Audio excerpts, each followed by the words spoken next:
Hi, my name is Gabby, and I'm here with the Tier Youth Program, and I'm here with Karine Silverwoman to talk about Suicidal Prevention Week.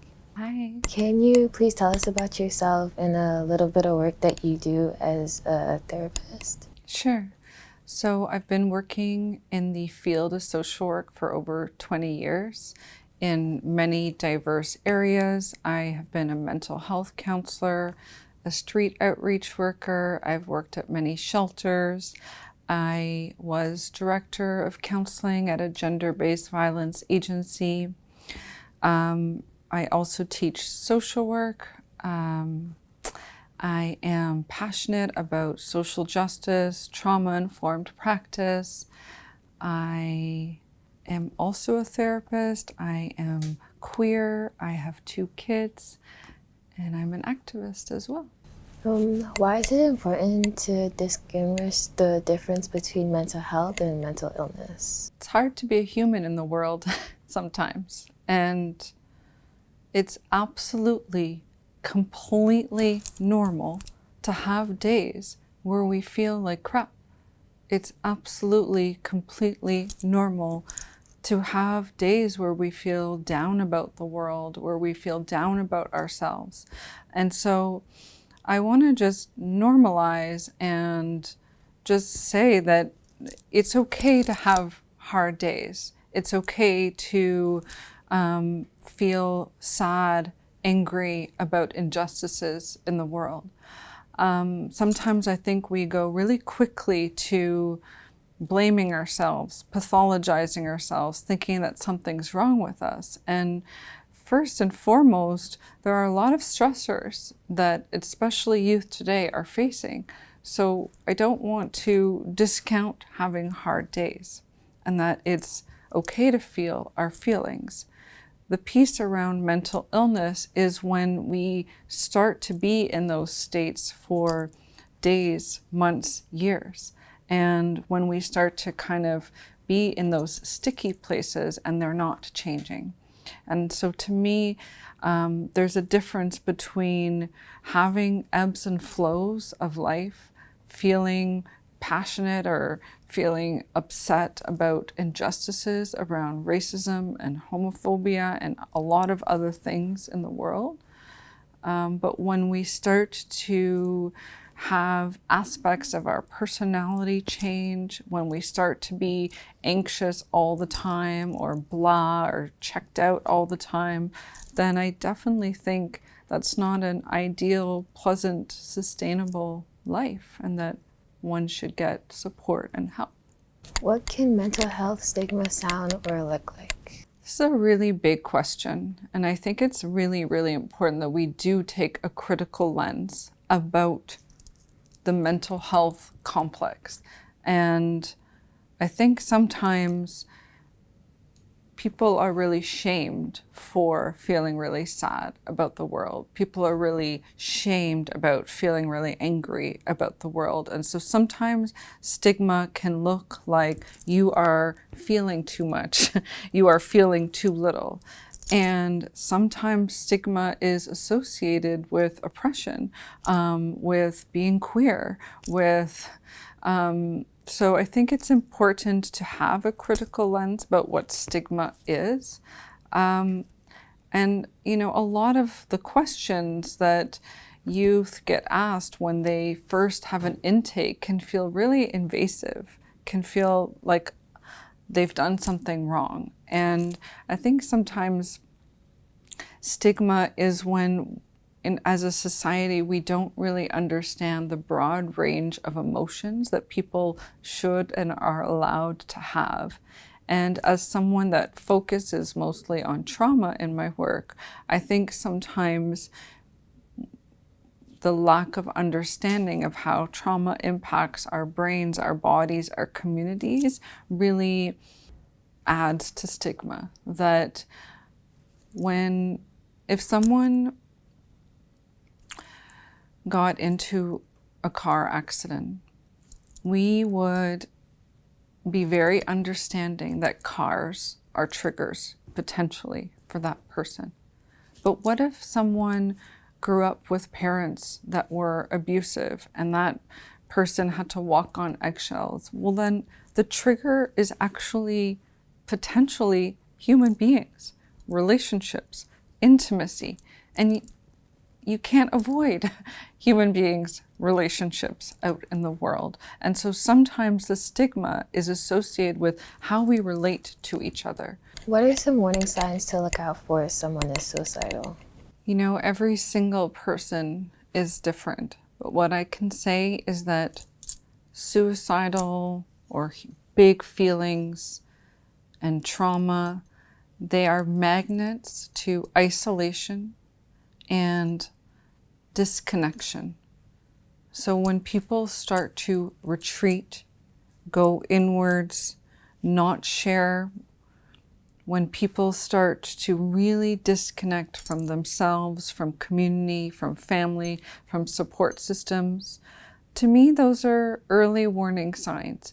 It doesn't necessarily mean we're in crisis mode, but to me, those are usually signs that that is a sign that someone needs to be gently pulled back. You know, we know that a lot of suicidal thoughts quickly come with shame. And shame breeds off isolation and disconnection. So all of these early warning signs, I think, are when people start to quiet themselves, people start to make themselves smaller, people start to not want to feel something that is really unbearable to feel. And in that regard, I just want to say that sometimes people start to use substances, sometimes people start to disassociate, so kind of check out when something is unbearable. And I want to say there's no shame in that. It is absolutely a normal survival response. Every single person can only handle so much. And when we are full, we spill over, and how we spill over is going to be different for everyone. Some people are going to spill over and want to use substances as a way to not feel something. Some people are going to spill over and they're going to not want to leave their bed. So we all have to start sharing feelings and understanding our subtle and overt cues that we are not okay. How can we support a loved one that may be experiencing emotional distress? Often our impulse is to go into fixing because we care, we want to help. And I am going to suggest that we go less into fix-it mode and more into holding space and listening mode. Most people that are in a place of profound distress do not want to hear everything's going to be okay, or don't worry about it, or try and be grateful for the things you have.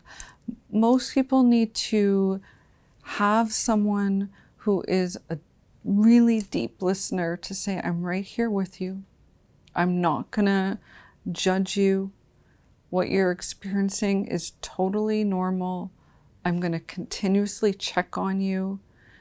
Often in emotional distress, it's not a one-time support. It's a follow-up support. I also think it's really important to know our levels of limitations. Friends are important. Community is important. But sometimes we do need an external support. We need to speak to an adult. We need to speak to someone that has more knowledge on the matter. At the same time, we also need people to understand the broader context in which people live. So you want to feel like you can talk about the depths of racism, the depths of sadness, of homophobia, or the climate crisis. You want people to feel like they're really hearing you.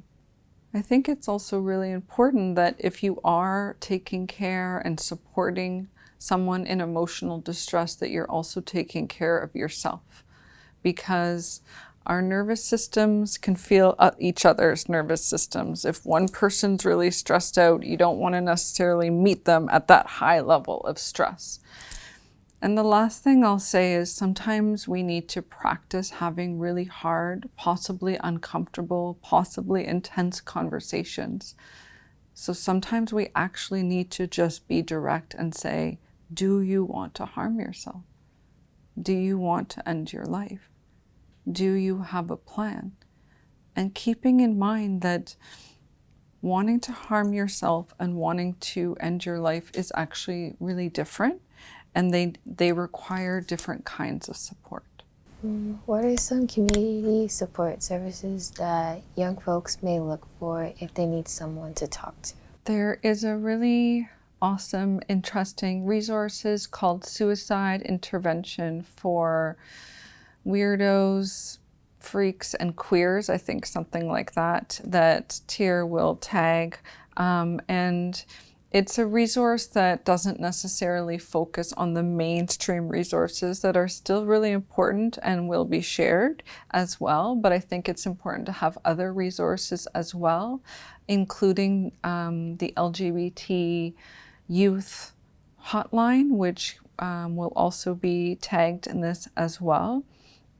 And I think really expanding our understanding of community. You can talk to a librarian, you can talk to a teacher, you can talk to a pharmacist. It doesn't always have to be a therapist, a social worker. You can talk to a religious figure. So the more that we broaden our resources and our community, the better. You might not need them necessarily in the here and the now, but maybe you'll need them in 6 months from now.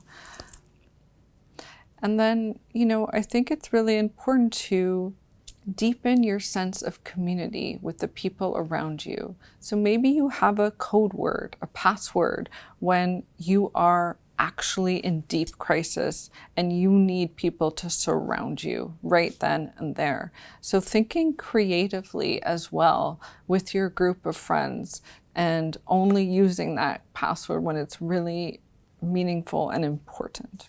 Thank you, Karine, for coming here today and speaking to us about this topic. And I hope that a lot of people from watching this video will get a lot of support or help if they need it. So I don't have social media for this kind of stuff, but I do have a website. You can look up my name, and I have a lot of resources on my website as well.